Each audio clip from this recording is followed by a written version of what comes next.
यामध्ये 2 दहशतवाद्यांना मारण्यामध्ये मदत केली होती. दुर्दैवाने त्याचा यामध्ये मृत्यू झाला. आणि आता आपण बघाल तर हळूहळू ज्या वेगवेगळ्या इन्फंट्री रेजिमेंट्स आहेत, त्यांचे दस्ते किंवा त्यांचे कॉलम्स आपल्या समोरनं जात आहेत. हे जे येत आहे ते सिख रेजिमेंट आहे, सिख हेलाय रेजिमेंट आहे. आणि याच्यामध्ये आता ही गुरखा रेजिमेंट ही आपल्या समोरनं येते आहे. आपण त्यांच्या हार्टवरनं बघू शकता. हे यांचं शौर्य, धैर्य याच्याविषयी म्हणजे अनेक गोष्टी बोलण्यात आलेल्या आहेत. तर हे सगळं समोर येतच आहे. आणि यामध्येच एक महाराष्ट्राची जी रेजिमेंट आहे त्याच्याविषयी मी 1 मिनिट बोलू इच्छितो. ते म्हणजे मराठा लाईट इन्फंट्री. थोड्याच वेळात ती सुद्धा आपल्या समोर येईल. आणि मराठा लाईट इन्फंट्रीचे सैनिक हे महाराष्ट्रातले असतात. म्हणजे पहिले ते सातारा, सांगली, कोल्हापूर इकडनं यायचे, परंतु आता सातारा, सांगली, कोल्हापूर, विदर्भ, कोकण, गडचिरोली अशा भागातनं सुद्धा आपले जे सैनिक आहेत ते येत असतात. तर ते आता आपल्या समोरनं येतील. आणि मध्ये मध्ये आपल्याला वेगवेगळ्या प्रकारचे जे बँड्स आहेत हे सुद्धा येताना दिसत आहेत. मला जे आर्मी बँड्स आहेत याच्याविषयी थोडं सांगायची इच्छा आहे. बँड्स कशा करता वापरले जातात सैन्यामध्ये.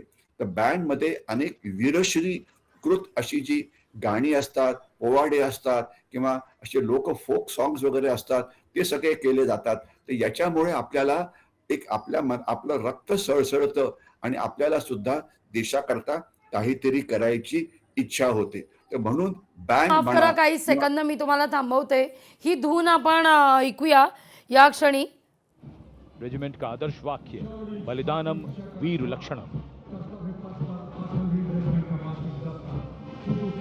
Going past the saluting base, the regiment of artillery.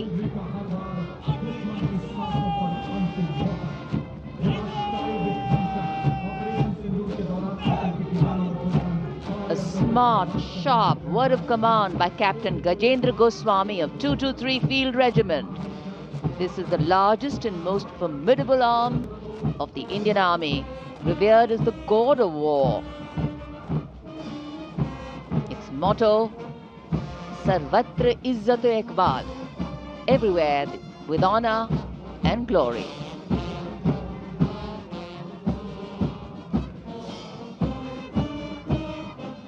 And behind them, the combined military bands of the Bombay Engineers Group, Army Service Corps South and Army Medical Corps. Band is led by Subedar A.A. Khan of the Army Medical Corps. The band playing the tune Shere Jawan.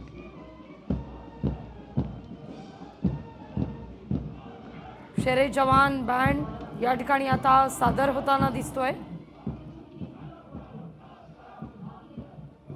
And behind them we have Shere Jawan, the 4 Bhairav Battalion, the 6th Light Infantry Regiment, led by Major Anjum Gorka, going past the saluting base.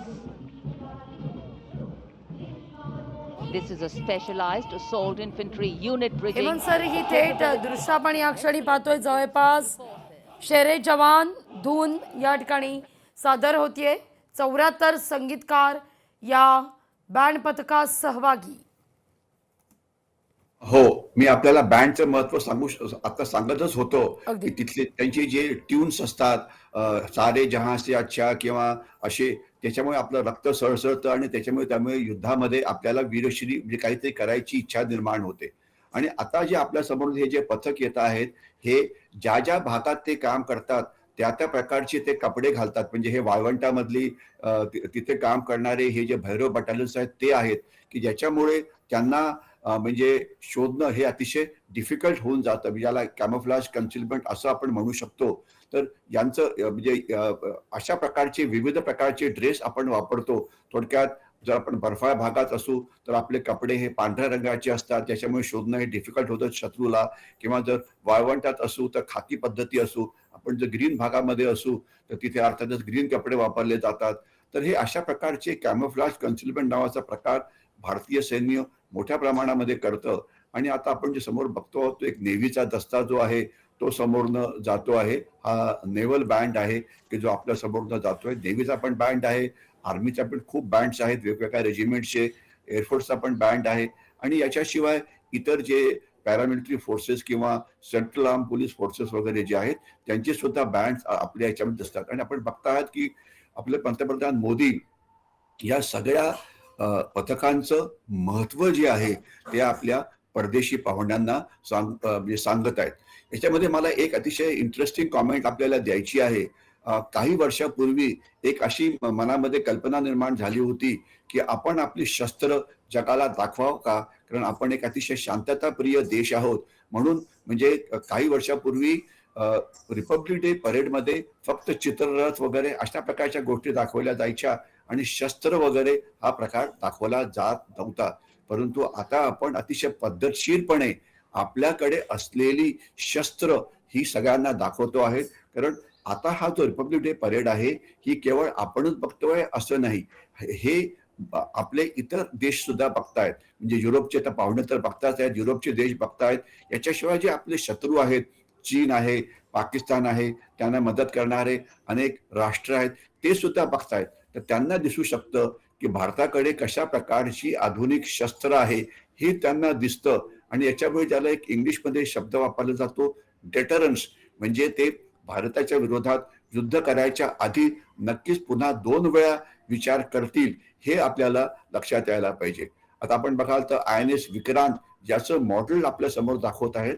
आपल्याकडे 2 विमानवाहू नौका आहेत, विक्रांत आणि विराट. तर ते model दाखवलं जातं आहे. याच्यामुळे लोकांना कळू शकतं की आपल्याकडे जी विमानवाहू जहाजं आहेत ती सुद्धा ताकदवान आहेत.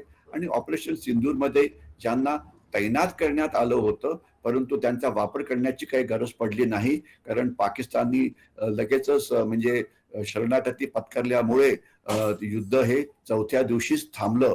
परंतु आपल्याकडे असलेली नौदलाची ही जी इतर म्हणजे शस्त्र आहेत, याच्यामध्ये फ्रिगेट्स आहेत, याच्यामध्ये डिस्ट्रॉयर्स आहेत, तर यांचं महत्व सुद्धा आधुनिक युद्धामध्ये नक्कीच महत्वाचं आहे.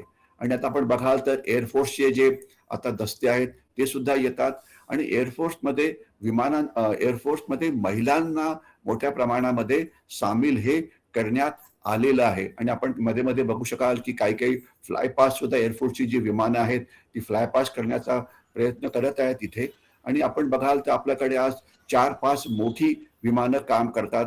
सर्वात पहिले आपल्याकडे भारतीय बनावटीचं जे light combat aircraft Tejas mark 1 आहे ते आपल्याकडे आहे. याच्याशिवाय आपल्याकडे राफेल हे आपल्याकडे असलेलं अत्याधुनिक विमान आहे ते आहे. याच्याशिवाय आपल्याकडे इतर विमानं जी आहेत याच्यामध्ये मिग किंवा सुखॉई हे रशियन बनावटीचं विमान जे आहे जे आजकाल भारतामध्ये बनलं जातं ते पण आहे. याच्याशिवाय मिराज आणि जग्वार नावाची विमानं सुद्धा आहेत. आणि येणाऱ्या काळामध्ये ही बदली केली जातील अशी संभावना आहे. आणि त्याच्या ऐवजी तेजस मार्क 2 ही जी विमानं आहेत ही विमानं ही आपल्या समोर येतील. आणि आता आपण बघाल तर काही वेटरन्स म्हणजे रिटायर्ड झालेले सैनिक माझ्यासारखे हे आपल्याला इथे दिसत आहेत. आणि ते दाखवत आहेत की नेशन बिल्डिंग मध्ये सुद्धा वेटरन्स म्हणजे रिटायर्ड झालेले सैनिक अनेक महत्वाच्या ठिकाणी काम करतायत आणि त्यांचं महत्व हे वेगवेगळ्या ठिकाणी नक्कीच वाढलेलं आहे. अगदी अगदी राष्ट्र प्रथम याची प्रचिती या कर्तव्य पथावर पाहायला मिळते. चर्चा अशीच सुरू असेल. हेमंत सर घेतोय काही क्षणाचा ब्रेक, लगेचच परत येतोय.